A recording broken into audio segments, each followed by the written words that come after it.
সালাম আলাইকুম শেখ, আমরা শুরু করতে পারি।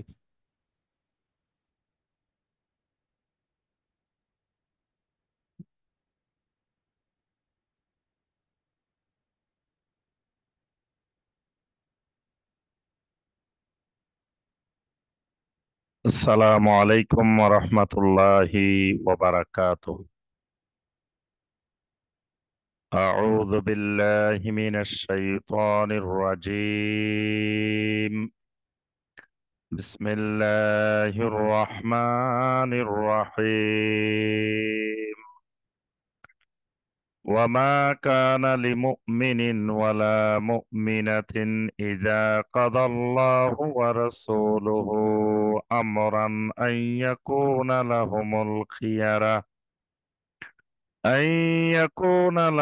الخيرة من أمرهم ومن يعص الله ورسوله فقد ضل ضلالا مبينا.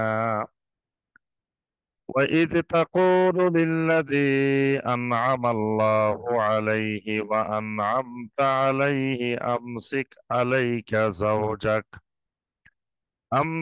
عليك زوجك واتق الله وتخفي في نفسك ما الله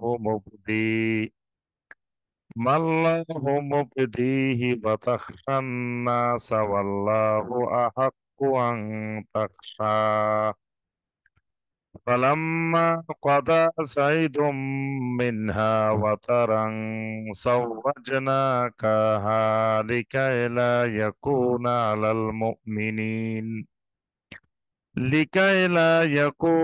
المؤمنين حرج في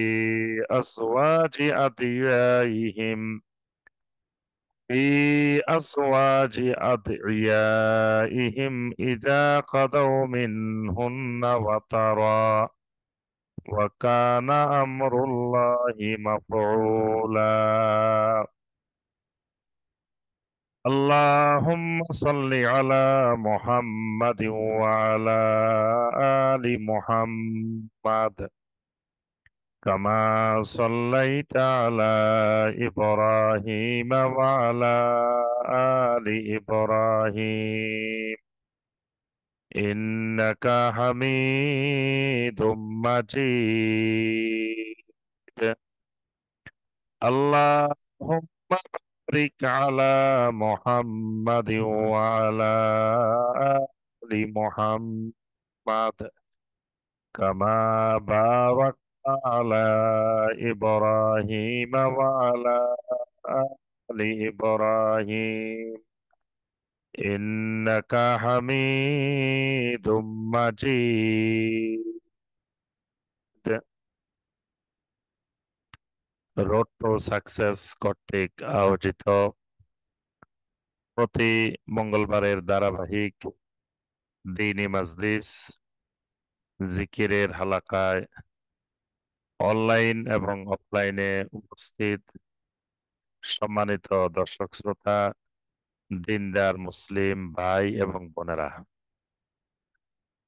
আল্লাহ রব্বুল আলমিনের দরবারে কোটি কোটি শুকরিয়া যে মহান রব্বুল আলমিন আমাদেরকে নির্দিষ্ট সময়ে আল্লাহ রব্বুল আলমিনের নাজিলকৃত কালামে হাকিম থেকে কয়েকটি আয়াতে কারিমার সংক্ষিপ্তভাবে তাফসীর করার এবং শোনার তৌফিক দিয়েছেন। সে মহান রব্বুল আলমিনের শুকর আদায় করি, সকলে বলি আলহামদুলিল্লাহ। সম্মানিত ভাই ও বোনেরা, রোড টু সাকসেসের এই তাফসীরুল কোরআনে আমাদের ধারাবাহিক বর্তমানে যে সূরা থেকে তাফসীর চলছে, সূরাটির নাম হলো সূরা আল আহজাব। সূরা আল আহজাবের ইতিপূর্বে আমরা 3 পর্বে 35 নম্বর আয়াতে কারিমা পর্যন্ত আমরা তাফসীর করেছি। আজকে সূরা আল আহজাবের 4র্থ পর্বের তাফসীরে 36 নম্বর আয়াতে কারিমা থেকে আমাদের তাফসীর হবে ইনশাআল্লাহ।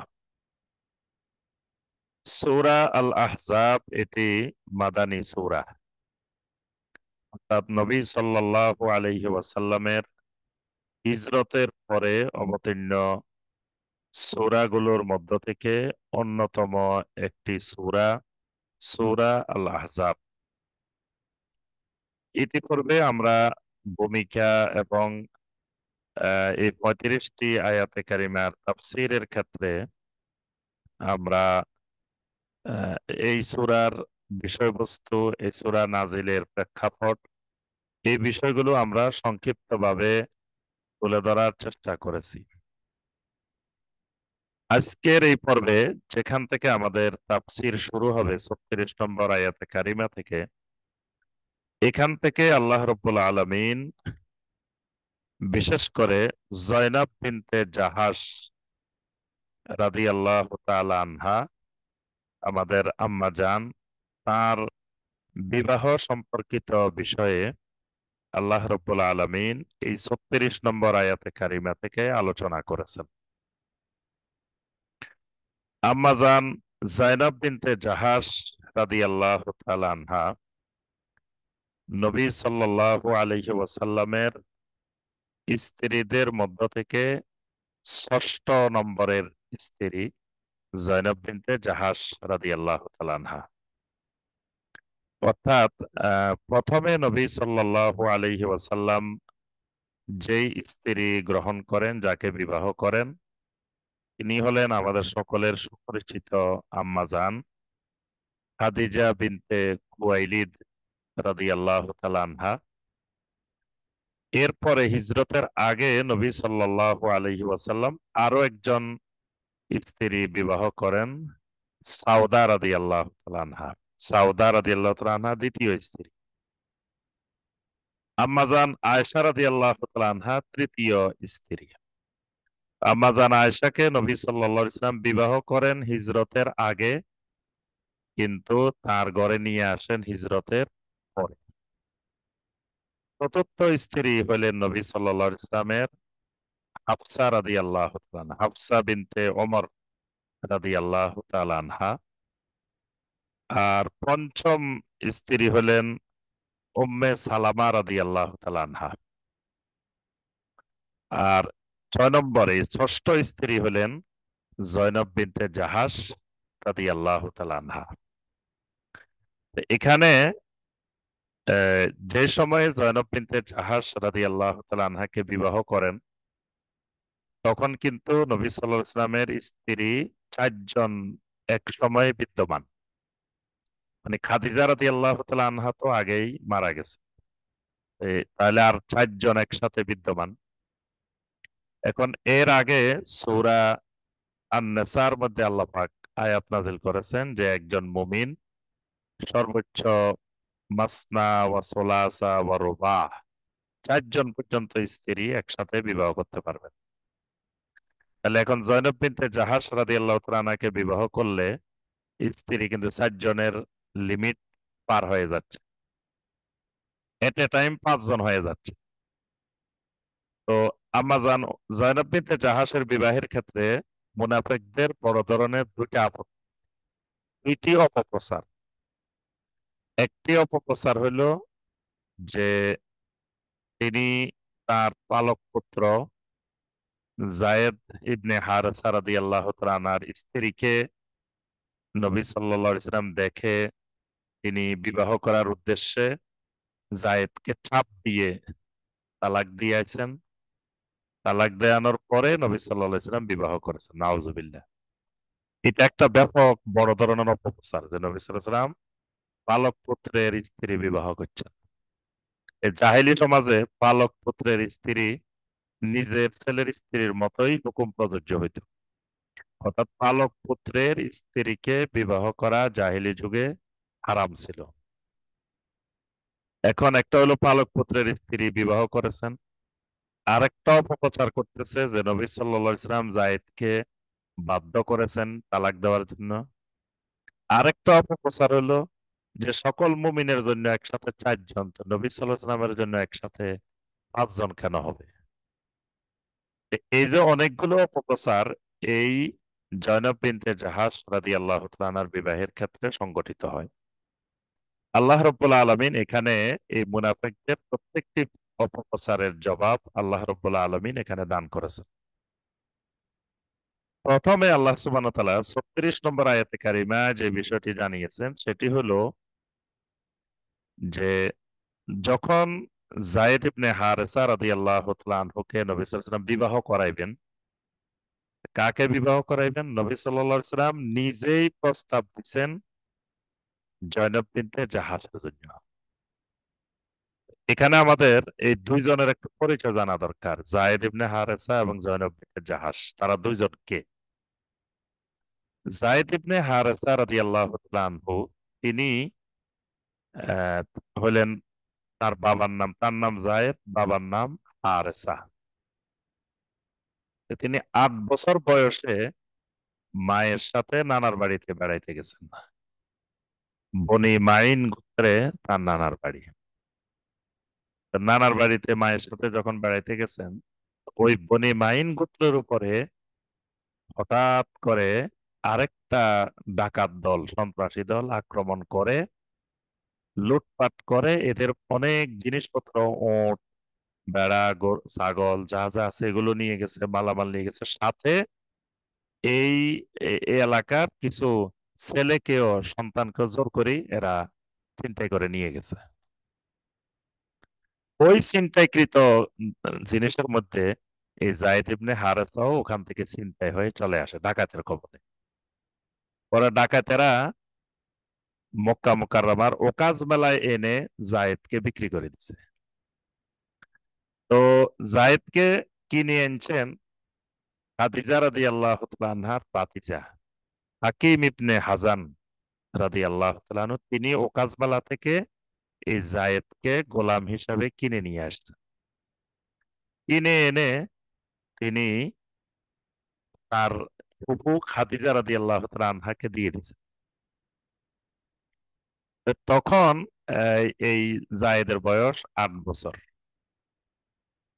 ৭ বছর খাদিজা রাদিয়াল্লাহু তাআলা আনহার গোলাম হিসাবে তিনি ছিলেন। নবী সাল্লাল্লাহু আলাইহি ওয়াসাল্লামের সাথে যখন বিবাহ হয় খাদিজা রাদিয়াল্লাহু তাআলা আনহার, তখন জায়েদের বয়স ১৫ বছর। জায়েদের আচার আচরণ, কথাবার্তা, চাল চলন দেখে নবী সাল্লাল্লাহু আলাইহি ওয়াসাল্লামের এত পছন্দ হয়, তো তখন তিনি আম্মাজান খাদিজাকে বললেন, তাহলে এই গোলামটা আমাকে দিয়ে দাও। তখন জায়েদকে নবী সাল্লাল্লাহু আলাইহি ওয়াসাল্লামের গোলাম হিসাবে খাদিজা রাদিয়াল্লাহু আনহা দিয়ে দিলেন। তো এই ১৫ বছর বয়স থেকে নবী সাল্লাল্লাহু আলাইহি ওয়াসাল্লামের খাদেম, গোলাম, প্রথমে গোলাম। এখন তিনি যখন নবী সাল্লাল্লাহু আলাইহি ওয়াসাল্লাম নবুয়ত পান, নবুয়তের আগে তার বয়স তখন ২৮ বছরের মতো। তার বাবা মা খবর পেয়েছেন তাদের সন্তান মক্কা মুকাররমায় আছে। তখন তার বাবা, তার চাচা, তার আত্মীয় স্বজন সবাই মক্কাতে চলে আসছেন তাকে নেওয়ার জন্য। তো খবর পাইলো যে নবী সাল্লাল্লাহু আলাইহি সাল্লামের কাছে, মুহাম্মদ সাল্লাল্লাহু আলাইহি সাল্লামের তত্ত্বাবধানে এই ছেলে আছে।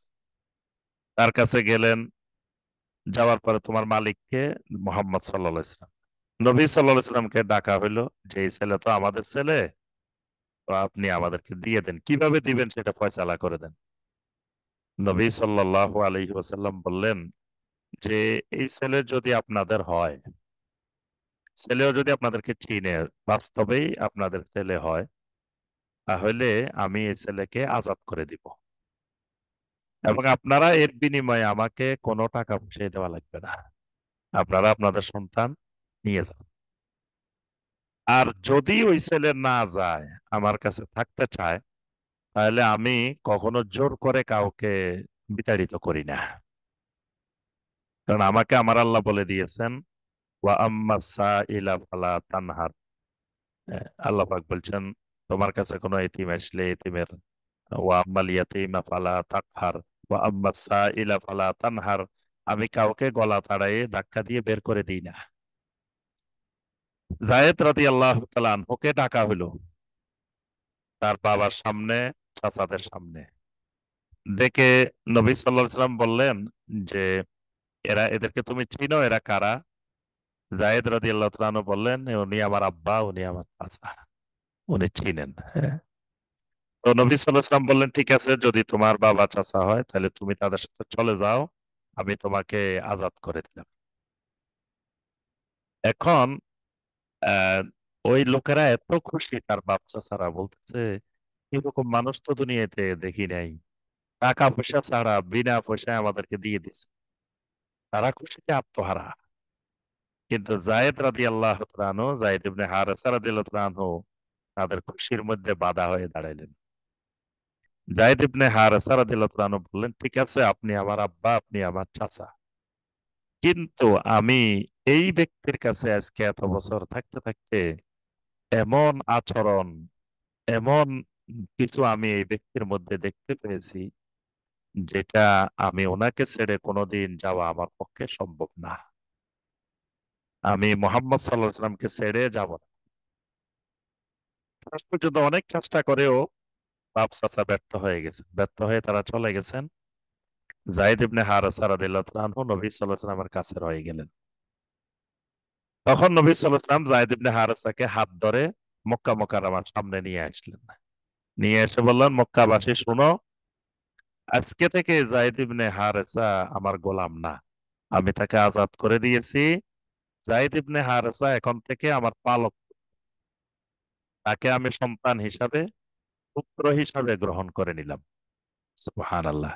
গোলাম থেকে নবী সাল্লাল্লাহু আলাইহি ওয়াসাল্লামের পুত্রের মর্যাদা পেয়ে গেছে। এরপরে নবী সাল্লাল্লাহু আলাইহি ওয়াসাল্লাম এই ঘোষণা দেওয়ার পরে লোকেরা সবাই বলতে লাগলো, জায়েদ বিন মোহাম্মদ, জায়েদ বিন মোহাম্মদ, এখন থেকে সে হবে জায়েদ ইবনে মোহাম্মদ, মোহাম্মদ সাল্লাল্লাহু আলাইহি ওয়াসাল্লামের ছেলে জায়েদ। এখন নবী সাল্লাল্লাহু আলাইহি ওয়াসাল্লাম নবুয়ত পেয়েছেন, নবুয়তের পরে হিজরত করছেন। হিজরতের পরে যখন জায়েদ ইবনে হারেসা মদিনা গেলেন, তখন নবী সাল্লাল্লাহু আলাইহি ওয়াসাল্লাম চিন্তা করলেন যে জায়েদ ইবনে হারেসাকে এবার বিবাহ দিবেন। কার সাথে বিবাহ দিবেন? তো ঠিক করলেন নবী সাল্লাল্লাহু আলাইহি ওয়াসাল্লামের ফুফাতো বোন, নিজ ফুফাতো বোন। নবী সাল্লাল্লাহু আলাইহি ওয়াসাল্লামের একজন ফুফু ছিলেন উমাইমা বিনতে আব্দুল মুত্তালিব, আব্দুল মুত্তালিবের মেয়ে, উমাইমা বিনতে আব্দুল মুত্তালিব। এই উমাইমার মেয়ে হইলেন জয়নাব বিনতে জাহাস রাদিয়াল্লাহু তাআলা আনহা। তিনি একদিকে উচ্চ বংশের মেয়ে, কুরাইশ বংশের মেয়ে, তারপরে আবার নবী সাল্লাল্লাহু আলাইহি ওয়াসাল্লামের ফুফাতো বোন, আবার সুন্দরী। সব মিলিয়ে ওনার কাছে যখন এই প্রস্তাব গেল যে জায়েদ ইবনে হারেসার জন্য বিয়ের প্রস্তাব আসছে, তখন জয়নাব বিনতে জাহাস রাদিয়াল্লাহু তাআলা আনহা শোনার সাথে সাথে বললেন যে, ওয়াল্লাহি আনা খায়রুম মিনহু নাসাবান, আল্লাহর কসম, আমি তো বংশের দিক থেকে জায়েদ বিন হারেসার চেয়ে শ্রেষ্ঠ, আমার বিয়ে কিভাবে তার সাথে হয়? তার ভাই জয়নাব বিনতে জাহাসের ভাই আব্দুল্লাহ বিন জাহাস রাদিয়াল্লাহু তাআলা আনহু, তিনি বলে উঠলেন, আল্লাহর কসম, কোন কুরাইশ বংশের মেয়ে গোলামের সাথে, আজাদের সাথে, এরকম ব্যক্তির সাথে বিয়ে হইতে পারে না, মানে পরিবারের কেউ রাজি নেই। সর্বশেষ খবর আসলো যে তোমাদেরকে যে এই প্রস্তাবটা পাঠিয়েছেন, কে পাঠিয়েছে তোমরা জানো? আল্লাহ রসুল সাল্লাল্লাহু আলাইহি ওয়াসাল্লাম পাঠিয়েছেন। আল্লাহ রসুল সাল্লাল্লাহু আলাইহি ওয়াসাল্লামের কোন প্রস্তাব যদি প্রত্যাখ্যান করা হয় তো ঈমান চলে যাবে। নবী সাল্লাল্লাহু আলাইহি ওয়াসাল্লামের প্রস্তাব গ্রহণ করাই ফরজ, প্রত্যাখ্যান করার সুযোগ নাই। এই মর্মে তারা রাজি হইলেন বিয়ের জন্য। তো সম্মানিত ভাই ও বোনেরা, এখন সলাতুল আসরের বিরতি। সলাতুল আসরের পরে ইনশাল্লাহ আমরা আবার তাফসিরে ফিরে আসবো ইনশাল্লাহ।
আসসালামু আলাইকুম রহমতুল্লাহি ওয়া বারাকাতুহু।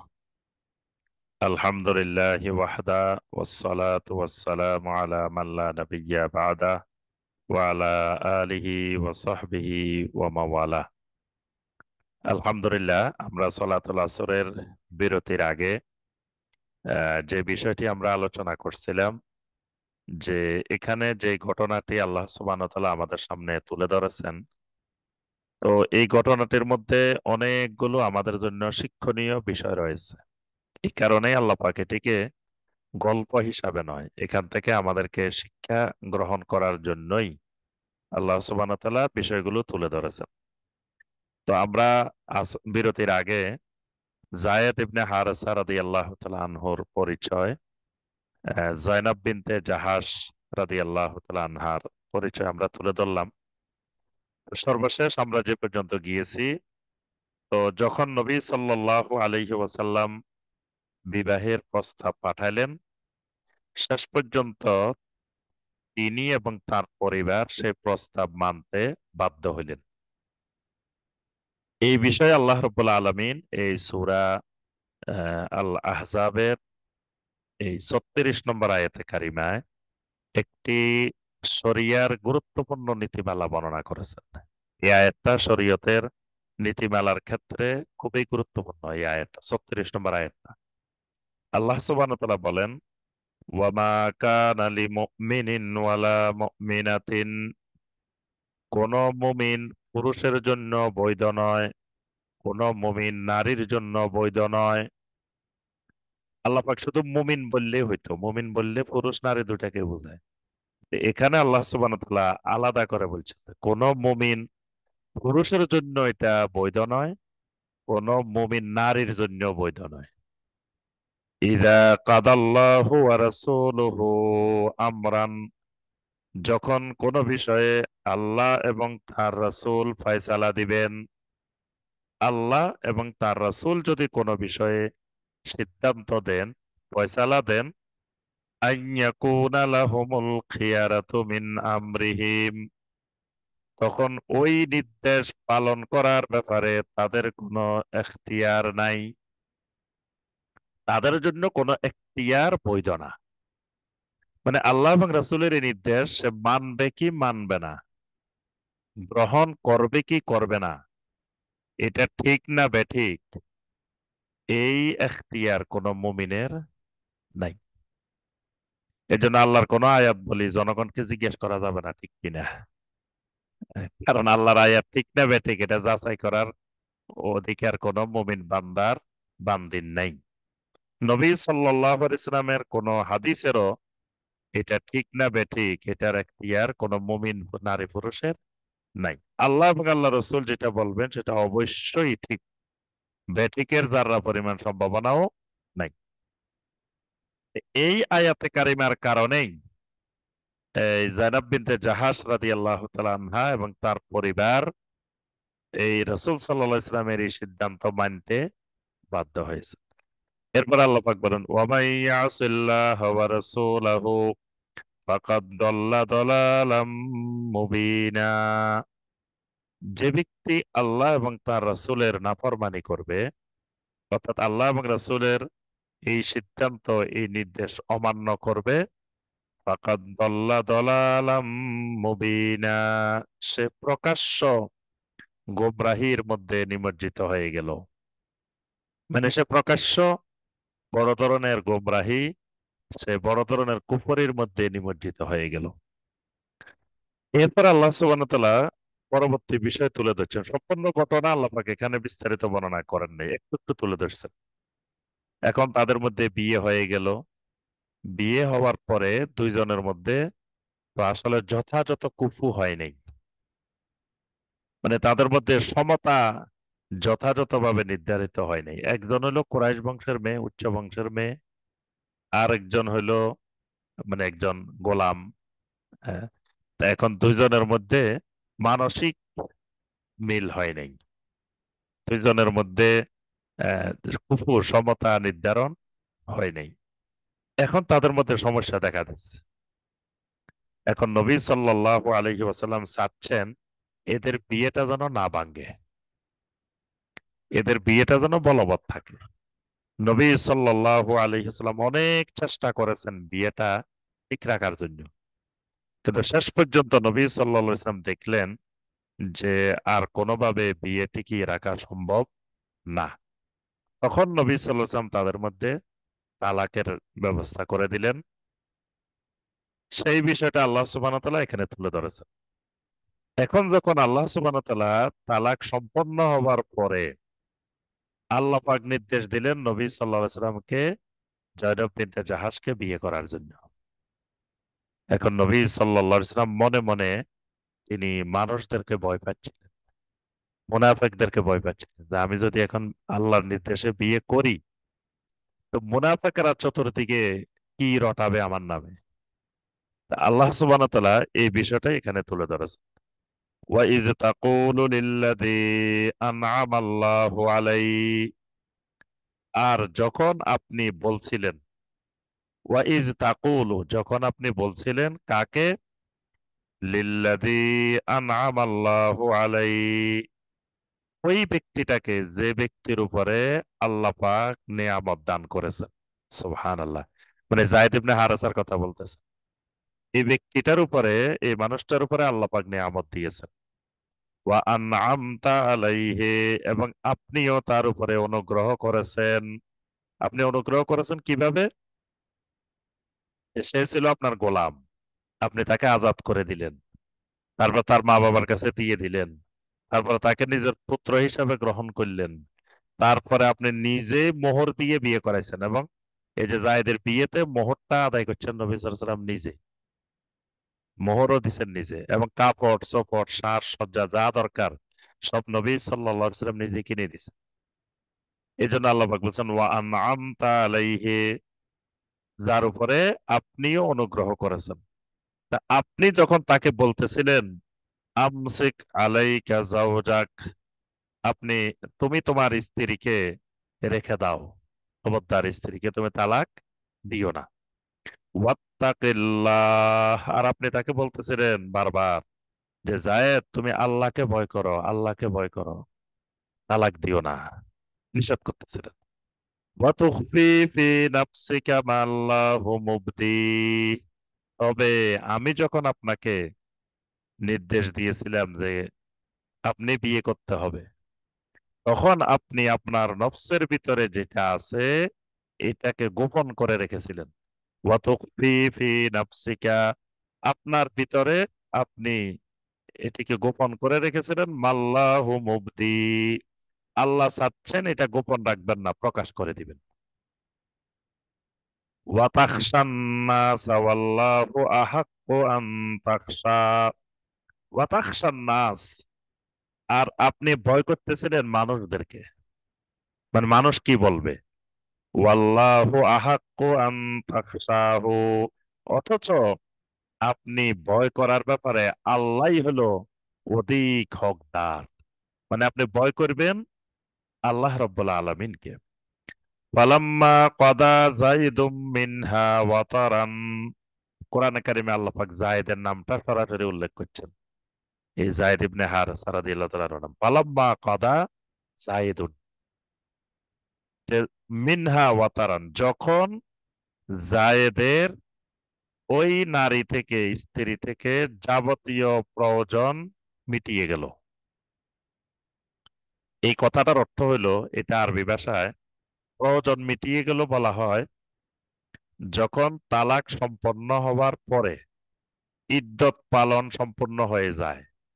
কারণ ইদ্যতের মধ্যে চাইলে সে স্বামী নিয়ে আসতে পারে, এখন ইদ্যতের মধ্যে আনে নাই, ইদ্যত শেষ হয়ে গেছে, এরপরে এবার এই স্ত্রী অন্য জায়গায় বিবাহ বন্ধনে আবদ্ধ হইতে পারে।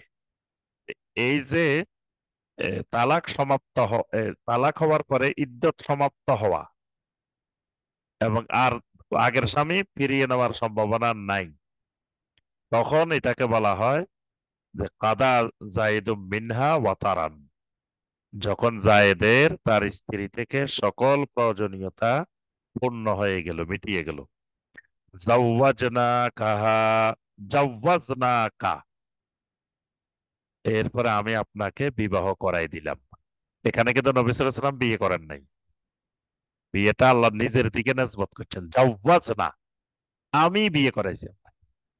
কা মানে আপনাকে, হা মানে ওই জনব বিনতে জাহাজকে, যে জায়েদের যখন তালাক হইলো, ইদ্যত পূর্ণ হইলো, জাওয়াজ না কাহা, যে আমি আপনাকে ওই নারীকে, জনব বিনতে জাহাজকে বিয়ে করাই দিলাম। কেন? লিকাইলা ইয়াকুনা আলাল মুমিনিনা হারাজুন ফি আসওয়াজি আদিয়াইহিম, যেন মুমিনদের অন্তরে কোনো ধরনের সংকীর্ণতা না থাকে, তারা তাদের পালক পুত্রদের স্ত্রীদের বিয়ে করার ব্যাপারে। মানে পালক পুত্রের স্ত্রী বিয়ে করা জায়েজ। ইদা কাদাও মিনহুন্না ওয়াতারান, যখন তালাক সম্পন্ন হবে, ইদ্যত সম্পন্ন হবে, এরপরে পালক পুত্রের স্ত্রীকে বিবাহ করা জায়েজ। কিন্তু নিজের ছেলের স্ত্রীকে বিয়ে করা জায়েজ নেই।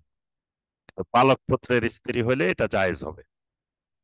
এই কুসংস্কার সমাজ থেকে দূর করার জন্য আমি আপনাকে এই নারীকে বিয়ে করাই দিলাম। তো এখানে কয়েকটা দলিল, একটা হলো যে পালক পুত্রের স্ত্রী তালাক সম্পন্ন হয়ে গেলে বিয়ে করা জায়েজ। দ্বিতীয় বিষয়, নবী সাল্লাল্লাহু আলাইহি ওয়াসাল্লাম যতগুলো বিয়ে করেছেন, এই বিয়েগুলো নবী সাল্লাল্লাহু আলাইহি ওয়াসাল্লামের নিজ ইচ্ছায় করেন নাই, আল্লাহ রব্বুল আলামিন করাইছেন। এক একজন স্ত্রীকে বিয়ে করার মাধ্যমে আল্লাহ সুবহানাহু ওয়া তাআলার এক একটা উদ্দেশ্য নিহিত ছিল।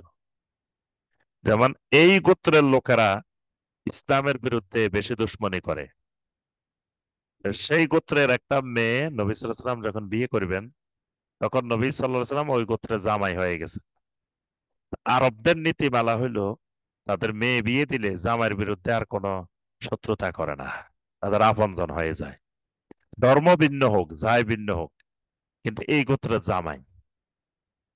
এজন্য আল্লাহ পাক দেখে দেখে দেখে দেখে বিভিন্ন গোত্রের, এমনকি দেখেন আবু সুফিয়ানের মেয়ে, আবু সুফিয়ান ইসলামের বিরুদ্ধে এত কট্টর কাজ করতেছেন, সেই বদরের নেতৃত্ব দিতেছেন, তারপরে ওহুদে নেতৃত্ব দিতেছেন, কিন্তু তার মেয়ে নবী সাল্লাল্লাহু আলাইহি ওয়াসাল্লাম বিয়ে করছেন, উম্মে হাবিবা রাদিয়াল্লাহু তাআলা আনহা। তো এর সমস্ত সবগুলো স্ত্রী না, আল্লাহ সুবহানাহু ওয়া তাআলার সিদ্ধান্ত ক্রমেই নবী সাল্লাল্লাহু আলাইহি ওয়াসাল্লাম বিয়ে করেছেন। ওয়া কানা আমরুল্লাহি মাফউলা, আর আল্লাহর সিদ্ধান্তই সব সময় কার্যকর হয়। আল্লাহ যেটা সিদ্ধান্ত নেবেন, আল্লাহ যেটা করতে চাইবেন, সেটাই কার্যকর হবে। মা কানা আলান নাবিয়্যি মিন হারাজিন ফীমা ফারাদাল্লাহু লাহু, আল্লাহ রাব্বুল আলামিন নবীর উপরে যা ফরজ করেছেন, সেটি পালন করতে কোন নবীর মধ্যে কোনো সংকীর্ণতা থাকার কথা নয়। মানে আল্লাহ যদি নির্ধারণ করেন, তো নবী না মেনে বিকল্প কোনো উপায় নাই। সুন্নাতাল্লাহি ফিল্লাযীনা খালাউ মিন ক্বাব, এর আগে, আপনার আগেও যত নবী রাসূল অতিবাহিত হয়েছেন, তাদের ব্যাপারেও এটাই আল্লাহর সুন্নাত ছিল। ওয়া কানা আমরুল্লাহি কাদারাম মাকদুরা, আল্লাহর সিদ্ধান্তগুলো পরিমাণ নির্ধারিত আকারেই হয়ে থাকে। মানে আল্লাহ পাকের যতগুলো সিদ্ধান্ত আছে, সবগুলো পরিমিত, মানে কোথায় কিভাবে বাস্তব, সেটাই আল্লাহ পাক ওই পরিমাণের আলোকে সিদ্ধান্ত গ্রহণ করেন। আল্লাযীনা ইউবাল্লিগুনা রিসালাতিল্লাহি ওয়া ইয়াখশাওনাহু ওয়া লা ইয়াখশাওনা আহাদান ইল্লাল্লাহ ওয়া কাফা বিল্লাহি হাসিবা। আল্লাহ রাব্বুল আলামিনের এই সিদ্ধান্তগুলো পরিমাণ মতো নির্ধারণ হয় কাদের জন্য? আল্লাযীনা ইউবাল্লিগুনা রিসালাতিল্লাহি, যারা আল্লাহর রেসালত গুলোকে মানুষের কাছে পৌঁছিয়ে দেন। ওয়া ইয়াখশাওনাহু, যারা আল্লাহকে ভয় করেন। ওয়া লা ইয়াখশাওনা আহাদান ইল্লাল্লাহ, এই সকল নবী রাসূলগণ একমাত্র আল্লাহ রাব্বুল আলামিন ছাড়া আর কাউকেই ভয় করেন না। সুবহানাল্লাহ, নবী রাসূলেরা একমাত্র আল্লাহ ছাড়া আর কাউকে ভয় করেন না। ওয়া কাফা বিল্লাহি হাসিবা, আর হিসাব গ্রহণকারী হিসাবে আল্লাহই তাদের জন্য যথেষ্ট। মা কানা মুহাম্মাদুন আবা আহাদিম মির রিজালিকুম। এখন নবী সাল্লাল্লাহু আলাইহি সাল্লামকে, নবী সাল্লাল্লাহু আলাইহি সাল্লামের সাথে যায়েদ ইবনে হারেসাকে সম্পৃক্ত করে মানুষ ডাকা শুরু করছে যায়েদ বিন মুহাম্মদ। আল্লাহ পাক এখানে ঘোষণা দিয়ে দিলেন, মা কানা মুহাম্মাদুন আবা আহাদিম মির রিজালিকুম, তোমাদের কোন পুরুষ মানুষের পিতা মুহাম্মদ সাল্লাল্লাহু আলাইহি ওয়াসাল্লাম নন। মানে কোন পুরুষ মানুষ নবী সাল্লাল্লাহু আলাইহি ওয়াসাল্লামকে আব্বা ডাকতে পারবে না, কারণ তার ছেলে তো সবে মারা গেছে। তাহলে কোন ছেলে বাবা ডাকার আব্বা ডাকার আর নাই। তো সুতরাং জায়েদকে আর তোমরা মুহাম্মদ সাল্লাল্লাহু আলাইহি ওয়াসাল্লামের ছেলে বানানো যাবে না, এবং কিয়ামত পর্যন্ত কোন পুরুষ মানুষ আল্লাহ রসুলকে আব্বা বলতে পারবে না। এর আগে কিন্তু আয়াত নাজিল হয়েছে যে নবী সাল্লাল্লাহু আলাইহি ওয়াসাল্লামের স্ত্রীরা আমাদের মা। আল্লাহ পাক সরাসরি বলে দিয়েছেন যে নবীর স্ত্রীরা হবে তোমাদের মা। এখন মায়ের স্বামী তো স্বাভাবিকভাবে বাবা হওয়ার কথা, কিন্তু আল্লাহ পাকের কারণে মানুষ অনেকে ভুল বুঝতে পারে, বলতে পারে যে তো যদি নবী সাল্লাল্লাহু আলাইহি ওয়াসাল্লামের স্ত্রীরা আমাদের মা হয়, তাহলে তো আল্লাহ রসুল আমাদের বাপ। এই জন্য আল্লাহ পাক স্পষ্ট করে দিয়েছেন, মা কানা মুহাম্মাদুন আবা আহাদিম মির রিজালিকুম, মুহাম্মদ সাল্লাল্লাহু আলাইহি ওয়াসাল্লাম তোমাদের কোন পুরুষ মানুষের বাবা নন। ওয়ালাকির রাসূলুল্লাহ, তিনি হলেন আল্লাহ রাব্বুল আলামিনের রাসূল। এই জন্য সাহাবায়ে কেরাম কখনো নবী সাল্লাল্লাহু আলাইহি ওয়াসাল্লামকে আব্বা বলে ডাকেন নাই, বাবা বলে ডাকেন নাই, ডাকছেন ইয়া রাসূলুল্লাহ। কারণ আল্লাহ পাক মুহাম্মদ সাল্লাল্লাহু আলাইহি ওয়াসাল্লামের পরিচয় করে দিয়েছেন ওয়ালাকির রাসূলুল্লাহ, যে তিনি আল্লাহর রাসূল। ওয়া খাতামান নাবিয়্যিন, এবং তিনি নবীদের সমাপ্তি, নবীদের শেষ। খাতাম মানে সিল, সিলমোহর। সিলমোহরকে খাতাম বলা হয়। তো সিলমোহর মারা হয় একেবারে নিচে, সব লেখা শেষ, সিগনেচার করে সিল দেওয়া হয়। সিলের নিচে আর লেখা যায় না, সিলের উপরে লিখতে হয়। সমস্ত নবী রাসূল আম্বিয়া আলাইহিস সালামের আগমন মুহাম্মদ সাল্লাল্লাহু আলাইহি ওয়াসাল্লামের মাধ্যমে শেষ। আবার আংটি, আংটিকেও খাতাম বলা হয়। তো আংটিও ওই যুগে সিলের কাজে ব্যবহার হইত। নবী সাল্লাল্লাহু আলাইহি সাল্লাম যখন কোথাও চিঠি পাঠাইতেন, তখন এই আংটির চাপ দিয়ে দিতেন। ওই আংটির মধ্যে লেখা ছিল মোহাম্মদুর রাসূলুল্লাহ। তো এই আংটিটাই ছিল নবী সাল্লাল্লাহু আলাইহি সাল্লামের সিল। তো এই খাতাম মানে নবী সাল্লাল্লাহু আলাইহি সাল্লাম শেষ। কিন্তু এটাকে কাদিয়ানী সম্প্রদায়, মির্জা গোলাম আহমদ কাদিয়ানী ওয়া খাতামান নাবিয়্যিন, এটার বিকৃত ব্যাখ্যা করছেন। বলছেন যে এখানে তো আল্লাহ পাক নবী সাল্লাল্লাহু আলাইহি সাল্লামকে শেষ নবী বলেন নাই, বলছেন নবীদের মোহর, নবীদের আংটি। তা আংটি যেমন একটা বিশেষ আকর্ষণীয় সৌন্দর্যমণ্ডিত, তো সমস্ত রাসূলদের মধ্যে মুহাম্মদ সাল্লাল্লাহু আলাইহি সাল্লাম এরকম আকর্ষণীয় সৌন্দর্যমণ্ডিত শ্রেষ্ঠ, এটা বোঝানো হয়েছে, শেষ বোঝানো হয়নি। তাবিল করছে। এই জন্য তারা বলে যে মুহাম্মদ সাল্লাল্লাহু আলাইহি সাল্লাম শেষ নবী না, তারপরেও কিয়ামত পর্যন্ত আরো নবী আসবে। আর এদের মধ্যে এই মির্জা গোলাম আহমদ কাদিয়ানী একজন, নাউজুবিল্লাহ। আহ, তো অথচ অসংখ্য হাদিস, নবী সাল্লাল্লাহু আলাইহি সাল্লামের অসংখ্য হাদিসে নবী সাল্লাল্লাহু আলাইহি সাল্লাম বারবার বলছেন লা নাবিয়্যা বাদি, আমার পরে কোনো নবী নেই। নবী সাল্লাল্লাহু আলাইহি সাল্লাম তার নবুয়তের দৃষ্টান্ত দিতে গিয়ে বলেন যে আমি হলাম এমন একটি ঘরের ইট, যে ঘরের সবগুলা ইট সুন্দর করে গাঁথা হয়ে গেছে, এক কোণা দিয়ে একটা ইটের জায়গা বাকি আছে। লোকেরা বলা বলি করতেছে এখানে একটা ইট দিয়ে দিলে তো ঘরটা সমাপ্ত হয়ে যায়। নবী সাল্লাল্লাহু আলাইহি ওয়াসাল্লাম বলেন আনা তিলকাল লাবিনা, আমি হইলাম সেই ইট।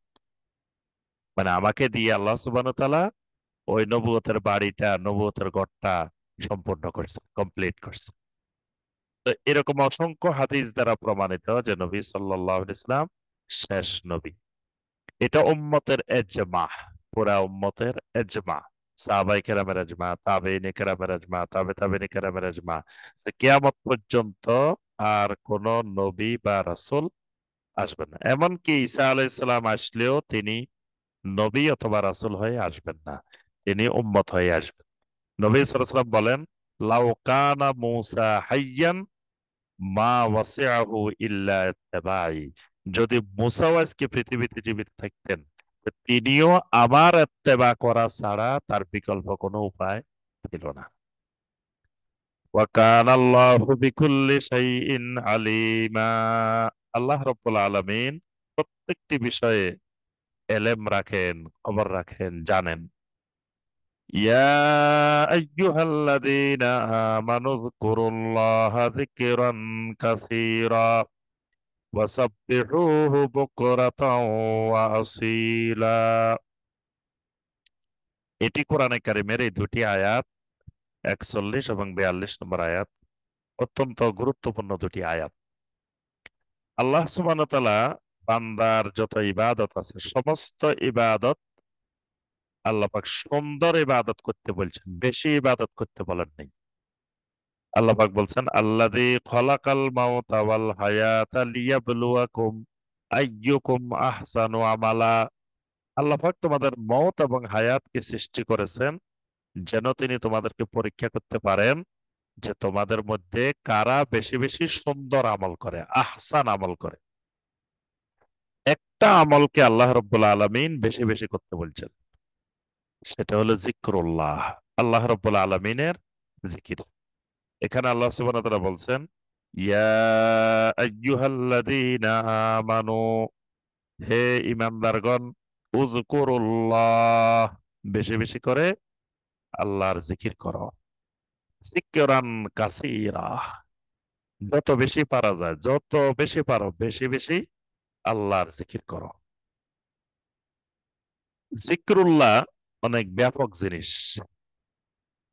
প্রথমত আল্লাহ রাব্বুল আলামিনের যত ইবাদত আছে সবগুলোই জিকির। যেমন সলাত, সলাতও জিকির। কোরআনে কারিমে আল্লাহ পাক অনেক আয়াতে সলাতকে জিকির বলছেন, জিক্রুল্লাহ বলছেন। সলাত আল্লাহ রাব্বুল আলামিনের জিকির, এবং সলাতের প্রথম থেকে শুরু করে শেষ পর্যন্ত সবগুলোই আল্লাহ পাকের জিকির। যেমন সলাতের মধ্যে আল্লাহু আকবার, তাকবীর গুলা বলা হয় বারবার, এগুলো আল্লাহর জিকির। সুবহান রাব্বিয়াল আযীম আল্লাহর জিকির, সুবহান রাব্বিয়াল আলা আল্লাহর জিকির। তারপরে আপনার দরুদ আল্লাহর জিকির, তাশাহুদ আল্লাহর জিকির, দোয়া আল্লাহর জিকির। তারপরে আপনার কোরআনে কারিমের তেলাওয়াত, এটাও জিকির। কোরআনকে আল্লাহ পাক জিকির বলছেন, ইন্না নাহনু নাযালনা যিকরা ওয়া ইন্না লাহু লাহাফিজুন। এই জিকির আমি নাজিল করি, আমি এই জিকিরের হেফাজতকারী। তো জিকির মানে কোরআন, অর্থাৎ সলাতের পুরা প্রথম থেকে শেষ পর্যন্ত পুরাটাই জিক্রুল্লাহ। ঠিক একইভাবে যাকাতও আল্লাহর জিকির, হজও আল্লাহর জিকির। হজের আয়াতগুলোর ব্যাপারে আল্লাহ পাক বারবার খালি বলছেন, ওয়াজকুরুল্লাহ ফি আইয়ামিম মাদুদাত। খালি আল্লাহর জিকিরের কথা বলছেন, মানে হজটা আল্লাহর জিকির। এইভাবে যত ইবাদত আছে সব আল্লাহর জিকির। এবং যে কোনো কাজ আল্লাহ পাক যেটা করতে বলছেন এটা করা, যেটা করতে মানা করছেন এটা না করা আল্লাহর জিকির। যেমন কেউ যদি মদ পান ছেড়ে দিল, এটা আল্লাহর জিকির। আল্লাহর জিকির, আল্লাহর কারণে তো সে আল্লাহর স্মরণে সে ছেড়ে দিছে, তা তো তার ছাড়ার আর কোনো কারণ ছিল না। আল্লাহর কারণে, আল্লাহ নিষেধ করছেন এই কারণে সে ছেড়ে দিছে। সুদ ছেড়ে দিছে, ঘুষ ছেড়ে দিছে, বা যে কোনো হারাম কাজ সে ছেড়ে দিছে, এই ছেড়ে দেওয়াটাও জিকরুল্লাহ, আল্লাহর জিকির। আবার আল্লাহ সুবহানাহু ওয়া তাআলা যেখানে যা করতে বলছেন সেটা করাটাও জিকরুল্লাহ, আল্লাহ রাব্বুল আলামিনের জিকির। জিকির কয়েক ধরনের হয়। আল্লাহ রাব্বুল আলামিন বান্দার জিকির, পুরা শরীর দিয়ে বান্দার জিকির হয়। এক একটা ক্ষেত্রে এক এক জিনিস দিয়ে আল্লাহর জিকির হয়। একটা জিকির হলো জিকিরের লেসানি, জবানের জিকির, জবান থেকে জিকির। তো এই জবানের জিকিরটা, এটা হলো সার্বক্ষণিক। বাকি জিকির গুলো হলো যে সময় যেখানে যেটা করতে হবে অথবা ছাড়তে হবে। কিন্তু জবানের জিকিরটা হলো সব সময়। মুয়াজিব একজন সাহাবী, উকবা ইবনে আমের আল জুহানি রাদিয়াল্লাহু তাআলা আনহু, তিনি এসে নবী সাল্লাল্লাহু আলাইহি ওয়াসাল্লামকে বললেন, ইয়া রাসূলুল্লাহ সাল্লাল্লাহু আলাইহি ওয়াসাল্লাম, মান নাজাত, নাজাত কিসের মধ্যে?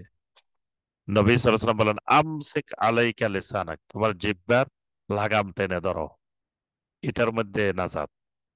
আর আলাইকা রাতিবান লিসানাকা বিযিকরিল্লাহ, তোমার জবানটাকে আল্লাহর জিকির দিয়ে সবসময় ভিজিয়ে রাখো। কারণ আল্লাহর জিকির যখন জবানে চলে, এটা মুতমাইন্নুল কুলুব, আলা বিযিকরিল্লাহি তাতমাইন্নুল কুলুব। আল্লাহ পাক বলছে, আল্লাহর জিকির দ্বারা অন্তরগুলোকে প্রশান্ত করো, অন্তর প্রশান্ত হয়, সমস্ত দুশ্চিন্তা দূর হয়, আল্লাহর রহমত নাজিল হয়। এই কারণে বান্দা সার্বক্ষণিক লেসানে জিকিরের মধ্যে থাকবে। এখানে আল্লাহ পাক এটাকে বুঝাইছেন, সকল জিকিরকে বুঝাইছেন, তবে বিশেষ করে লেসানে জিকির, জবানের জিকির, জিহ্বার জিকির বেশি বেশি করে সুবহানাল্লাহ, আলহামদুলিল্লাহ, লা ইলাহা ইল্লাল্লাহ, আল্লাহু আকবার, সুবহানাল্লাহি ওয়া বিহামদিহি, সুবহানাল্লাহিল আযীম, তারপরে দরুদ, আরো ইস্তিগফার, যা আছে এগুলো সব লেসানে জিকির, এগুলা সার্বক্ষণিক। আবার কিছু জিকির জায়গার সাথে নির্দিষ্ট করা, যেমন মসজিদে ঢুকতে, মসজিদ থেকে বাইরে হইতে, বাথরুমে ঢুকতে, বাথরুম থেকে বাইরে হইতে, এরকম নির্দিষ্ট করা আছে, জায়গার সাথে নির্দিষ্ট করা। আর কিছু হলো নির্দিষ্ট নাই, অনির্দিষ্ট জিকির। আবার কিছু জিকির ফরজ সালাতের পরে নির্দিষ্ট করা আছে, প্রত্যেক ফরজ সালাতের পরে কিছু জিকির আছে। আরেকটা জিকির আছে পাশাপাশি, আল্লাহ পাক 42 নম্বর আয়াতে বলছেন, ওয়াসাব্বিহুহু বুকরাতাও ওয়া আসীলা, বুকরাহ এবং আসীলা, এই দুটা সময়ে তোমরা বেশি বেশি তাসবিহ আদায় করো, আল্লাহর তাসবিহ আদায় করো, আল্লাহর পবিত্রতা ঘোষণা করো। তো বকরা মানে সকাল, আসিলা মানে সন্ধ্যা।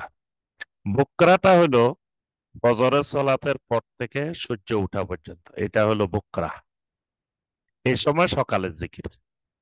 আর আসিল হলো আসরের পর থেকে মাগরিব, সূর্য ডোবা পর্যন্ত, এটার নাম হলো আসিল। আবার কেউ কেউ মাগরিবের পরেও বলছেন, মাগরিবের পরেও এটাকে আসিল ধরছেন। তবে মানে অধিক বিশুদ্ধ মত হলো আসরের পর থেকে মাগরিব, এই সময়টা হলো আসিল। তা আল্লাহ পাক বলছেন, এই দুটা সময় বেশি বেশি তাসবিহ আদায় করো। এই জন্য নবী সাল্লাল্লাহু আলাইহি সাল্লাম এই দুটা সময়ে অনেকগুলো জিকিরের কথা বলছেন। একটা হলো সুবহানাল্লাহি ওয়া বিহামদিহি, শুধু এই বাক্যটা 100 বার, সকালে 100 বার, সন্ধ্যা 100 বার। তারপরে আপনার বিসমিল্লাহিল্লাযী লা ইয়াদুররু মা ইসমিহি শাইউন ফিল আরদি ওয়ালা ফিস সামাই ওয়া হুয়াস সামিউল আলিম, এটা সকালে 3 বার, সন্ধ্যায় 3 বার। ওই তাসবিহ গুলো 100 বার 100 বার তাসবিহ আদায় করলে নবী সাল্লাল্লাহু আলাইহি ওয়াসাল্লাম বলছেন, কিয়ামতের ময়দানে সে এমন ভাবে আসবে, তার সমপরিমাণ আমল কেউ নিয়ে আসতে পারবে না। সুবহানাল্লাহ। তারপরে এই বিসমিল্লাহিল্লাযী লা ইয়াদুররু মা ইসমিহি, এটা যদি পড়ে, নবী সাল্লাল্লাহু আলাইহি ওয়াসাল্লাম বলছেন, লাম ইয়াদুররুহু শাইউন, কোনো কিছু তাকে ক্ষতি করতে পারবে না। তারপরে রাদিতু বিল্লাহি রাব্বা ওয়া বিল ইসলামি দীনা ওয়া বি মুহাম্মাদিন সাল্লাল্লাহু আলাইহি ওয়াসাল্লাম নাবিয়্যা ওয়া রাসূলা, এটা হলো 3 বার 3 বার। হাসবি আল্লাহু লা ইলাহা ইল্লাহু আলাইহি তাওয়াক্কালতু ওয়া হুয়া রাব্বুল আরশিল আযীম, এটা 7 বার, সকালে 7 বার, সন্ধ্যায় 7 বার। এরপরে আপনার লা ইলাহা ইল্লাল্লাহু ওয়াহদাহু লা শারীকা লাহু লাহুল মুলকু ওয়া লাহুল হামদু ওয়া হুয়া আলা কুল্লি শাইইন কাদির, এটা 10 বার 10 বার। তারপরে দরুদ, সকালে 10 বার, সন্ধ্যায় 10 বার। তারপরে সাইয়্যিদুল ইস্তিগফার, সকালে কমপক্ষে 1 বার, সন্ধ্যার জিকিরে কমপক্ষে 1 বার। তারপরে আপনার ইসমে আজম, দোয়াও ইসমেল আজম, দোয়া ইসমে আজম, এক সাহাবী পড়ছেন, নবী সাল্লাল্লাহু আলাইহি সাল্লাম বললেন যে এটা এমন এক ইসমে আজম যে আল্লাযী ইজা দুইয়া বা আজাবা, এটা পড়ে, এটা বলে যদি কেউ দোয়া করে তার দোয়া কবুল হয়ে যায়, এবং সে যা চায় আল্লাহ পাক তাকে তাই দেন। সেটা হলো, আল্লাহুম্মা ইন্নী আসআলুকা বিআন্নী আশহাদু আন্নাকা আনতাল্লাহ লা ইলাহা ইল্লা আনতা আল আহাদ আস সামাদ আল্লাযী লাম ইয়ালিদ ওয়া লাম ইউলাদ ওয়া লাম ইয়াকুল লাহু কুফুয়ান আহাদ। তারপরে আয়াতুল কুরসি সকাল সন্ধ্যায় 1 বার, সূরা আল ইখলাস 3 বার করে, সূরা আল ফালাক 3 বার করে, সূরা নাস 3 বার করে, আরো অনেকগুলো সকাল সন্ধ্যার এরকম জিকির আছে। তো এখানে আল্লাহ পাক নির্দেশ দিয়েছেন, ওয়াসাব্বিহুহু বুকরাতাও ওয়া আসীলা, যারা আল্লাহর জিকির করে আর যারা করে না, এদের দৃষ্টান্ত হলো নবী সাল্লাল্লাহু আলাইহি ওয়াসাল্লাম বলেন, মাসালুল হাইয়্যি ওয়াল মাইয়্যিত, জীবিত এবং মৃত ব্যক্তির মতো। মানে যারা আল্লাহর জিকির করে এরা জীবিত ব্যক্তির মতো, যারা আল্লাহর জিকির করে না তারা মাইয়্যিতের মতো। এরপর আল্লাহ সুবহানাহু ওয়া তাআলা বলেন, হুয়াল্লাযী ইউসাল্লি আলাইকুম ওয়া মালাইকাতুহু লিয়ুখরিজাকুম মিনাজ যুলুমাতি ইলান নূর ওয়া কানা বিল মুমিনিনা রহিমা। তিনি তো সেই আল্লাহ, আল্লাযী ইউসাল্লি আলাইকুম, যিনি তোমাদের উপরে রহমত বর্ষণ করেন। আল্লাহর শানে যখন সালাত আসবে তখন অর্থ হবে রহমত। সালাতের অনেকগুলো অর্থ আছে। যখন আল্লাহর শানে আসবে তখন হবে রহমত। ফেরেশতাদের মাধ্যমে যখন আসবে, ফেরেশতাদের সাথে সালাত সম্পর্ক হবে, তখন হবে ইস্তিগফার। আল্লাহ পাক বলেন, তিনি সেই আল্লাহ যিনি তোমাদের উপরে সবসময় রহমত বর্ষণ করেন। ওয়া মালাইকাতুহু, এবং তার ফেরেশতারা তোমাদের উপরে তোমাদের জন্য ইস্তিগফার করেন। লিয়ুখরিজাকুম মিনাজ যুলুমাতি ইলান নূর, যেন আল্লাহ পাক তোমাদেরকে অন্ধকার সমূহ থেকে আলোর দিকে বের করে নিয়ে আসেন। এখানে আল্লাহ পাক জুলুমাত ব্যবহার করছেন বহু বচন, নূর ব্যবহার করছেন এক বচন। মানে নূরের রাস্তা একটা, কিন্তু অন্ধকারের রাস্তা, জুলুমাতের রাস্তা অনেকগুলা, এই জন্য জুলুমাত বহু বচন। ওয়া কানা বিল মুমিনিনা রহিমা, আল্লাহ পাক মুমিনদের প্রতি মহা দয়াশীল। তাহিয়াতুহুম ইয়াউমা ইয়ালকাউনাহু সালাম, আর যেদিন আল্লাহর সাথে তোমাদের মোলাকাত হবে সেদিন অভিবাদন হবে তাদের জন্য সালাম। আল্লাহর সাথে মোলাকাতের দিন ফেরেশতারাও ওই বান্দাদেরকে বান্দীদেরকে সালাম বলতে থাকবেন, তারপর ওই বান্দারাও সালাম বলতে থাকবেন। আল্লাহ সুবহানাহু ওয়া তাআলা বান্দাকে সালাম, তোমাদের জন্য শান্তি আজকে, এটা বলতে থাকবেন। ওয়া আ'আদ্দা লাহুম আজরান কারীমা, আল্লাহ রাব্বুল আলামিন তাদের জন্য সম্মানজনক পুরস্কারও ব্যবস্থা করে রেখেছেন। সুবহানাল্লাহ। ইয়া আইয়ুহান নাবিয়্যু ইন্না আরসালনাকা শাহিদাও ওয়া মুবাশশিরাও ওয়া নাযীরা ওয়া দা'iয়ান ইলাল্লাহি বিইذনিহি ওয়া সিরাজাম মুনীরা। এই আয়াতে কারিমা দুটিতে আল্লাহ পাক নবী সাল্লাল্লাহু আলাইহি ওয়াসাল্লামকে সম্বোধন করে 5টি উপাধি দিয়েছে। ইয়া আইয়ুহান নাবিয়্যু, হে নবী, ইন্না আরসালনাকা, আমি আপনাকে রাসূল বানিয়ে পাঠিয়েছি, শাহিদান, এক নম্বর হলো আপনি হবেন সাক্ষ্যদাতা, আপনি সাক্ষী দিবেন। তো সাক্ষ্য সাক্ষী কিভাবে দিবেন? সাক্ষী আপনি বিভিন্ন ভাবে দিবেন। প্রথমত আপনি সাক্ষী দিবেন বিল কাউল, কথার মাধ্যমে সাক্ষী দিবেন। কথার সাক্ষীটা কি? পৃথিবীর কোন মানুষ তাওহীদের কালেমা না মানলেও আপনি তাওহীদের কালেমা নিয়ে দাঁড়িয়ে থাকবেন এককভাবে। এটা হলো শাহিদান, যে আপনি তাওহীদের কালেমার সাক্ষী, আপনার জবানে তাওহীদের কালেমা অব্যাহত থাকবে। মানে স্রোত যেদিকে যাবে যাক, আপনি স্রোতের বিপরীতে নিজে সাক্ষী হয়ে দাঁড়িয়ে থাকবেন, এটাকে বলা হয় শাহিদান। আপনি নিজে কালেমার সাক্ষী দিতে থাকবেন। এরপরে বাস্তব জীবনেও আপনি কালেমার শর্তের আলোকে, দাবির আলোকে আপনি আপনার কাজ চালিয়ে যাবেন। এটাই হলো শাহিদান। আল্লাহ পাক এটাকে সূরা আল বাকারার মধ্যে বলছেন, ওয়াকাযালিকা জাআলনাকুম উম্মাতাও ওয়াসাতাল লিতাকুনু শুহাদাআ আলান নাস ওয়া ইয়াকুনার রাসূলু আলাইকুম শাহীদা। আল্লাহ পাক বলেন, আমি তোমাদেরকে মধ্যপন্থী উম্মত বানিয়েছি যেন তোমরা পৃথিবীর মানুষের উপরে সাক্ষ্যদাতা হইতে পারো। এই কারণে আমরা সবাই এক একজন শাহেদ, এক একজন সাক্ষ্যদাতা। সাক্ষ্যদাতা মানে কি? মানে আল্লাহ সুবহানাহু ওয়া তাআলার তাওহীদ এবং তাওহীদের আমল নিয়ে এককভাবে হলেও দাঁড়িয়ে থাকা। মানে শিরিকের সাথে, বেদাতের সাথে, কুফরের সাথে কোনো আপোষ না করা। ওয়া মুবাশশিরান, এরপর আপনাকে আমি পাঠিয়েছি সুসংবাদদাতা হিসাবে। আপনি পৃথিবীর মানুষকে সুসংবাদ দিবেন। কিসের সুসংবাদ? জান্নাতের নেয়ামত। তারপরে কবরের নিয়ামত, তারপরে মৃত্যুর পরবর্তী জীবনে যত নিয়ামত আছে এগুলোর সুসংবাদ দিবেন। ওয়ানাযীরা, 3 নম্বর, আপনি ভীতি প্রদর্শনকারী, জাহান্নামের ভয়, কিয়ামতের ময়দানের আযাবের ভয়, পুলসিরাতের ভয়, এই ভয়গুলো আপনি তাদের সামনে তুলে ধরবেন। ওয়াদাইয়ান ইলাল্লাহি বিইযনিহি, আল্লাহর অনুমতি ক্রমে, নির্দেশ ক্রমে আপনি মানুষকে আল্লাহর দিকে ডাকবেন, আল্লাহর দিকে দাওয়াত দিবেন। ওয়াসিরাজাম মুনীরা, আর আপনাকে আমি পাঠিয়েছি সিরাজ এবং মনির বানিয়ে। সিরাজ মানে সূর্য, আর মনির মানে চন্দ্র, মানে আপনি একটা প্রদীপ, আপনি একটা চন্দ্র। এখানে সরাসরি সেরাজও বলেন নাই, সরাসরি মনির, দুইটাকে মিলাই বলছেন। কারণ সেরাজ যখন মাঝে মাঝে গরম হয়ে যায় মানুষ কষ্ট পায়। আপনার সূর্য যখন অধিক উত্তাপ হয়, তা আল্লাহ যদি বলতেন সেরাজান, আপনাকে আমি সূর্য বানাইছি, তাহলে আপনার থেকে কষ্ট পাওয়ার সম্ভাবনা ছিল। এই জন্য আল্লাহ পাক সেরাজ না বলে বলছেন সেরাজা মুনীরা, যে সূর্য প্রদীপ, আবার আপনি নূর প্রদানকারী মুনীর। মুনীর মানে চাঁদ, চাঁদের আলোতে মানুষ কখনো কষ্ট পায় না।